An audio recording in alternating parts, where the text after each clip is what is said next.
Hello ladies and gentlemen, here's a video over Man of Steel, the review, and thank you for subscribing. First off, I want to say that people that have subscribed to my new channel, thank you for subscribing to this one.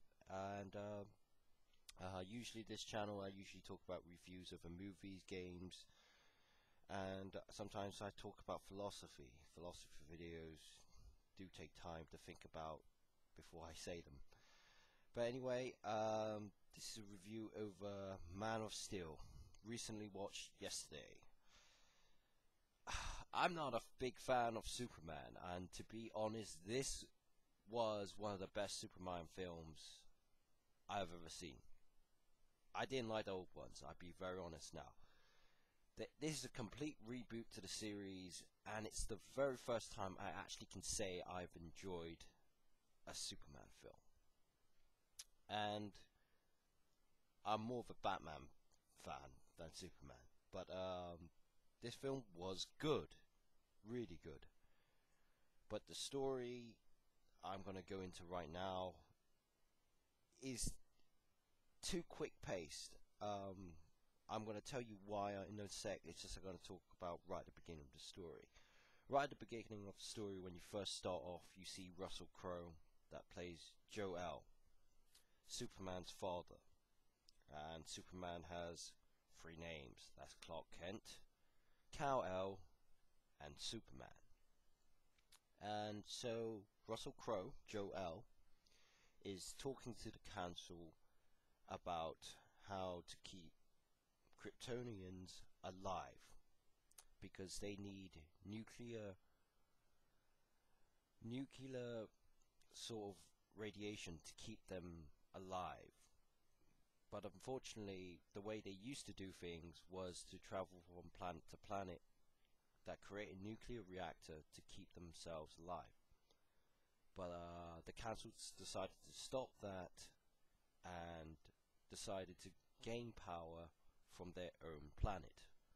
And Jor-El realized that there were tremendous tremors on their planet, because there was, the more they were getting power from their own core of their planet, the more they were destroying their own planet and destroying their own civilized race.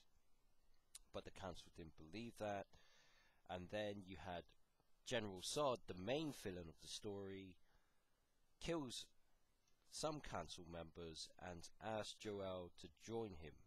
But Jor-El has a different plan, is to save his newborn son, because the way that the Kryptonians kept themselves alive is by a machine called the Codex, where they are not born from their offspring, but they're cloned.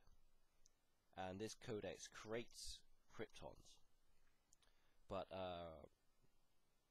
Russell Crowe refuses and steals the Codex and puts it into Superman. And then you're changed into a scene where you see Clark Kent, or Kal-El, or Man of Steel, or Superman, give him four names now, continue a journey where he's learning his abilities and he's trying to know where he's from. And then it just, from scene to scene, from then on, I'm not going to ruin it, I'm going to stop here, but then on it just goes from childhood, he thinks back about his past, and then it starts now, he thinks back to his past, that's how it goes. But that moment right there, when they start showing his past stuff, it's so quick that you really got to keep up with it, because if you don't keep up with those sort of past when he was a kid, you will lose track of the film and you will lose the story element, because it's so quickly given to you that you got to really retrieve that information and go, hang on, this is why that happened, this is why that happened. But it's so quick that if you lose one of those scenes, you will hate the film. And that's why the story, I can see Christopher Nolan's aspects as a producer to make Superman more human in this film. He's definitely done that. He's done a great job. but too much of it was tried to put too much in this film in one go. If they gave a little bit and a little bit of this, then it would have made more sense, like Batman Begins. It's not as good as Batman Begins, because Batman Begins, we actually knew the character, and we got to acknowledge why Bruce Wayne was the way he turned out, the way he was. But in Clark Kent's point of view, it was very hard to keep up, because, like, if you missed one crucial scene, the whole story could be ruined. But the story, I reckon it's good. I give it, if it was out 5 stars, I give it 3. Definitely, the story was good.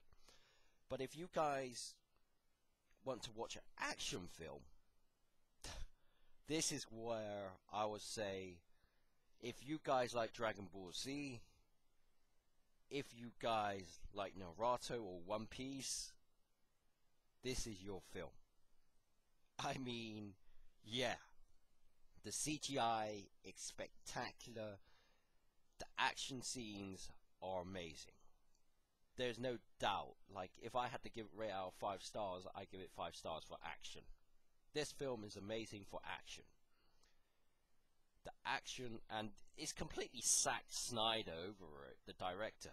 If you've seen Sucker Punch, 300, and Watchmen, he keeps that action there. He does know how to do action films, Zack Snyder. Zack Snyder, I want you to direct Dragon Ball Z, because ever since I seen this, you need to do Dragon Ball Z. Seriously, I think you're the only guy that is able to do it, because the previous Dragon Ball Evolution was crap, man. There's no way. But anyway, I'm not going in towards that. This is a Man of Steel review. This movie, if you're watching it for the action, brilliant, but the story is not that good. Do not watch it for the story. But it had the concept there, but it was given to you too quickly. Right at the beginning as well, when I said Russell Crowe was seen, where they show Krypton, it reminded me of a Star Wars theme. I asked myself right at the beginning, am I watching Star Wars or am I watching Superman? Because in some ways, I thought I was watching Star Wars a bit. It had that Star Wars theme. And my friend next to me was like saying, it reminded him of Avatar a bit. And I have to say, it did remind me of Avatar meets Star Wars. I recommend, definitely a good film. Go and see.